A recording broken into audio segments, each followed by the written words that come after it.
ఒక బావి దగ్గర నలుగురు ఆడవాళ్లు నీళ్లు పట్టుకుంటూ ఇలా మాట్లాడుకుంటున్నారు. ఒక ఆవిడ, నా కొడుకు కాశీలో చదువుకున్నాడు, సంస్కృతంలో డిగ్రీ చేసి పెద్ద విద్వాంసుడయ్యాడు. రెండో ఆవిడ, నా కొడుకు జ్యోతిష్యం నేర్చుకున్నాడు, వాడు చెప్పింది చెప్పినట్టు జరుగుతుంది, ఎప్పుడు తప్పుపోలేదు.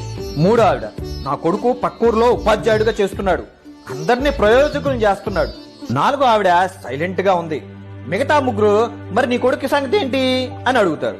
అప్పుడు ఆవిడ, నా కొడుకు చదువుకోలా, కానీ బాగా కష్టపడి వ్యవసాయం చేస్తున్నాడు అనే లోపే మొదట ఆవిడ కొడుకు అక్కడికి వచ్చి అందరికీ నమస్కారం పెట్టి వెళ్లిపోతాడు. రెండో ఆవిడ, మూడో ఆవిడ కొడుకులు కూడా అలాగే వచ్చి అందరికీ నమస్కారం చేసి వెళ్లిపోతాడు. అలాగే నాలుగో ఆవిడ కొడుకు వచ్చి అమ్మను చూడంగానే అమ్మ అంటూ దగ్గరికి వచ్చి తల్లి దగ్గర నేలతో నిండి ఉన్న బిందెను తీసుకొని భుజం మీద ఎత్తుకొని, అమ్మా నాకెందుకు చెప్పలేదు, నేను తెచ్చేవాడిని కదా. అది విన్న మిగతా ముగ్గురు ఆడవాళ్లు